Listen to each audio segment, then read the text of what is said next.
দীঘাতে গিয়ে ফার্স্ট দিনে কিন্তু বিকেলেই আমরা চলে গিয়েছিলাম জগন্নাথ মন্দিরে দর্শনের জন্য। তো মন্দিরটায় গিয়ে দেখছি যে মন্দিরটার জায়গাটা কিন্তু প্রচণ্ড বড় একটা জায়গা নিয়ে করেছে, আর দেখতে প্রচণ্ড সুন্দর। মানে যেরকম সুন্দর দেখতে সেরকম সুন্দর, ওয়েল মেনটেন। আমার তো খুবই ভালো লেগেছে। কিন্তু একটা জিনিসই আমার মনে হলো যে লোকের পরিমাণের ভিড় প্রচণ্ড বেশি। হ্যাঁ, মানে জানি যে এখন দীঘাতে পিক সিজন চলছে, বাট বিশ্বাস করো আমরা যেই সময়টা গেছিলাম তাও আমরা সেরকম একটা লাইন দিতে হয়নি, বাইরে দাঁড়াতে হয়নি।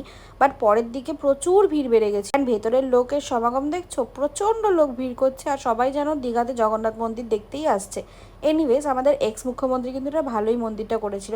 তারপর তো স্ট্রেট আমরা চলে গিয়েছিলাম সি বিচে, অ্যান্ড সি বিচে গিয়ে তো মনে হচ্ছিলো বাহ, এইটারই অপেক্ষা যেন করছিলাম আমরা দুজনে মিলে। এনিওয়েজ, আমরা তো দুজনে মিলে প্রায় সমুদ্রের মধ্যে অলমোস্ট 2 থেকে 3 ঘন্টা মতন ছিলাম, এতটাই ভাল লাগছিল।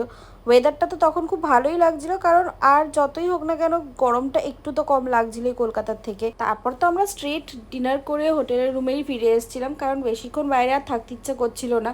মনে হচ্ছিলো যে না, প্রচণ্ড টায়ার্ড হয়ে গেছে, যেহেতু অনেকটাই ভোরবেলায় বেরিয়েছিলাম। তো তাই জন্যই স্ট্রেট ডিনার করে হোটেল রুমে ফিরে এসে ঘুমিয়ে পড়লাম।